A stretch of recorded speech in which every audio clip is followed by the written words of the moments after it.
perché è la serata dello scambio degli auguri, non è una serata di grandi discorsi, però volevamo un po' anche dirvi perché ci siamo trovati qui questa sera, perché abbiamo scelto Bannia.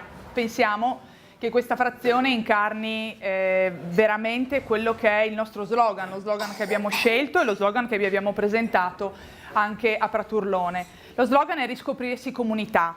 Perché? Perché Bannia ha, per ragioni storiche ma anche per ragioni contemporanee, una serie di peculiarità che la rendono particolare e che le attribuiscono quel potenziale che le serve veramente per rinascere con una guida che sia una guida dinamica. Parlavo di ragioni storiche perché insomma Bannia è stata capoluogo prima di Fiume Veneto, le persone, le eccellenze che ci sono a Bannia, penso a Sergio Vaccher, penso a Danilo Callegari, penso al nostro nascente campione Brian Olivo, e tutti ad un certo livello, insomma ovviamente diverso,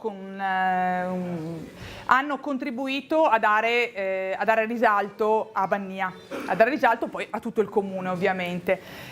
Bannia ha anche una realtà associativa, vedo qui il presidente della Proloco di Bannia, Matteo Minatel, e ti ringrazio, molto bella e molto importante, che va sostenuta. Faccio i miei complimenti al direttivo che si è appena rinnovato e anche le congratulazioni per aver estinto finalmente questo mutuo che gravava sulla Proloco, quindi complimenti.